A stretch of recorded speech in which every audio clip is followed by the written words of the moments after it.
Magandang hapon mga ka-farmers. Dumping of prevention tayo dito sa ating mga pipino.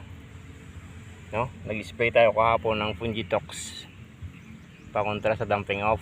Tapos yung Prodan para dun sa uod. Bali 3 days kahapon. Yan yung itsura ng mga bago nating cucumber. No? Prevention palagi tayo sa dumping off kasi nga tong ating area ay taniman ng ampalaya. Ang ginawa lang natin, nag-spray lang tayo ng pandamo, tapos dinisinfect natin gamit din ang Prodan sa Fungitox bago tayo nagtanim ng pipino, no? Para din dun sa mga hindi pa alam kung ano yung dumping off, yung ganitong edad ay natutuyo yung puno, no? Yung part doon sa ilalim, yan, yung puno dyan ay natutuyo, namamatay yung ating cucumber ng mga batang cucumber. Hanggang 15 days yan pagka dinapuan tayo ng dumping off talaga naman. Gawa ng fungus, ano? Ang ginawa natin, nag-spray tayo ng Fungitox tapos Prodan bago tayo nagtanim. Nung pagkayari natin mag-spray ng pandamo, ito yung ginamit natin. Tapos kahapon, prevention, nakatubo na sila, nag-spray ulit tayo, isang kutsara lang ng Fungitox tapos 40 ml na Prodan pang uod, kasi expected maraming damo kasi dito dati nung in-spray natin ng pandamo, kaya malamang may mga uod dyan, no? Yan yung itsura ng ating cucumber ngayon. Bali 4 days na mula nung tinanim. Tapos ito na sa gitna ay late nahuli bago natin tinamnan muna natin lahat, tapos kinabukasan bago naglagay dito sa gitna, no? Share lang natin yung pamamaraan natin sa pagtatanim ng pipino, lalo na pag ganito pinanggalingan tapos hindi tayo nagbungkal. Expected na may mga fungus o maninira dito sa ating pipino. Ang dumping off yun, ano, yung namamatay yung seedlings, natutuyo, nabubulok yung ukat, ano. Kaya ang ginagawa natin lagi prevention. Yung mga hindi pa, mga baguhan natin yung mga farmers, mga hindi pa alam kung ano yung dumping off, yung namamatay yung seedlings, no, pangkaraniwan yung nangyayari kapag hindi natin naayos yung pag-disinfect dun sa area. Tapos minsan naman yung tinatamaan din ng dumping off kapag yung soil o yung lupa natin ay paulit-ulit yung pagtatanim ay acidity, acidic na masyado yung lupa, kaya namamatay din, gawa din ng fungus o dumping off din ang tawag doon, ano? Kasi nga pag acidity na yung lupa, mabilis na uminit, matagal matanggal yung pag-init ng lupa. Itong area natin ay puno ito ng organic. Kasi twice tayo naglagay dito, 2 beses. Naglagay tayo ng chicken manure mula nung nagtanim tayo ng ampalaya. Naglagay tayo ng chicken manure. Tapos nung kalagitnaan na ng ampalaya, naglagay ulit tayo ng chicken manure. Kaya loaded to ng organic. Kaya lang ginawa natin, talagang prevention tayo palagi. Sayang naman kasi kapag ganyan na kalalaki ay mamamatay sa tinatawag na dumping off. So, fungus, ano? Yan yung fungicide yung gamit natin, Fungitox. Disinfect, tapos after na bago pa sila makatubo, actually ganyan pa lang yung itsura niya kahapon, nag-spray na tayo ng fungicide, ano?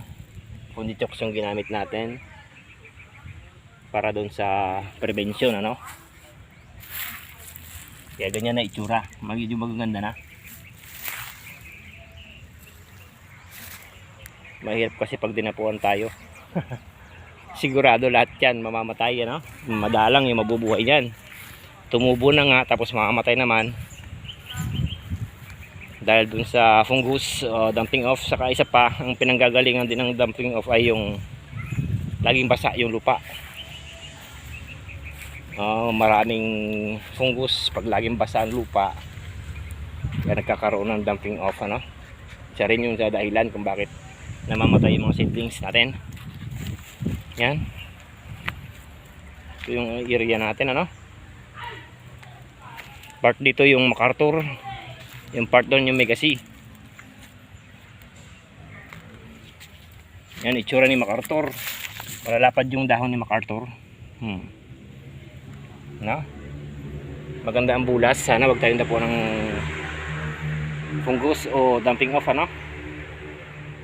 Para sa doon sa ating mga baguhan, beginners guide tayo, ano. Tapos yung ibang pinanggagalingan pa ng dumping off ay yung paulit-ulit na nagtatanim.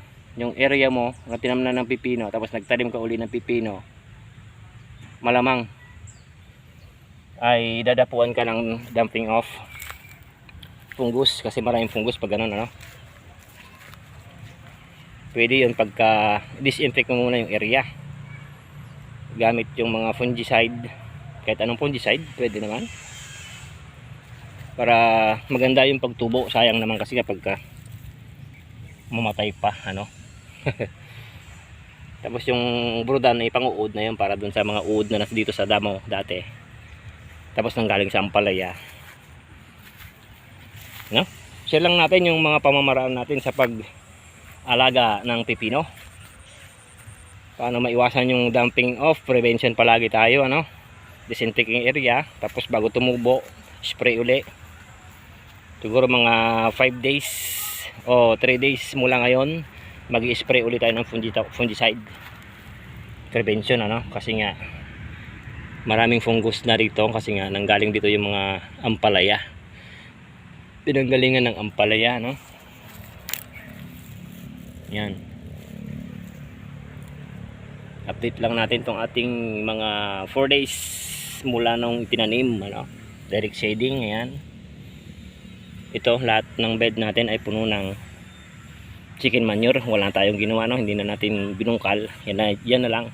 Yan na, tinamnan natin ganyan, ni-spray ng herbicide, tapos disinfect natin ng Fungitox, tapos brudan bago tayo nagtanim. Mula ng pagtubo, nag-spray ulit tayo ng fungicide, ano, para doon sa prevention doon sa dumping off na fungus, para tuloy-tuloy yung panilang paglaki. Actually bukas first application na tayo dito ng abono. Pakita rin natin yung pag-abono rito, ano, kung gaano kadami, para doon sa ating mga baguhan, ano. Ayan ang itsura ni MacArthur. Malapad yung dahon ni MacArthur. Ngayon lang tayo nagtanim ni MacArthur, kaya nangangapa tayo dito kay MacArthur, dito ng Megacy.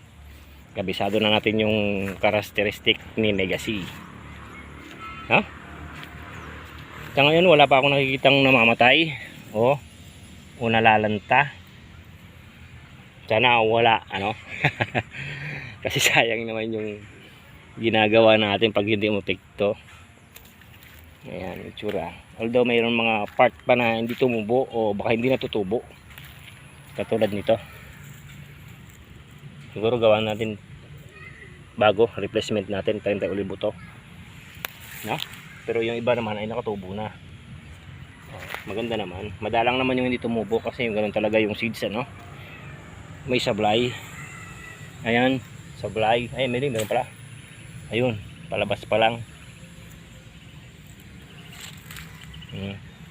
May late pa rin, 4 days na, pero may nahuhuli. Ito dito wala tayong problema sa patubig, meron tayong irrigation, ano. Pero bukas application tayo, first application natin ng abono, kung ano yung gagamitin natin. Bukas papakita natin kung ano yung dosage sa ganito ka baby na pipino, ano. Sa ngayon naman ay share muna natin yung ating ginagawa patungkol sa dumping off o yung nabubulok yung ugat, yung natutuyo yung puno, ano. Tinatawag na dumping off. Mga hindi pa nakakalam, mga beginners, mga bago nating mga tatanim na farmers nating baguhan, no. Baka ganun lang guys. Ang ginamit natin ay Fungitox powder, yon, isang kutsara lang, kasi nga mga konti pa lang naman to, baby pa lang. Tapos brudan para sa uod na rin na nandito, ano. Tsaka may ibang insects na kakain din dun sa ating mga dahon. Kaya kung makita nyo, magaganda yung dahon, wala pang bawas. Ayan, buong buo pa yung mga dahon guys. Ayan. No? Something of prevention tayo, no? Thank you.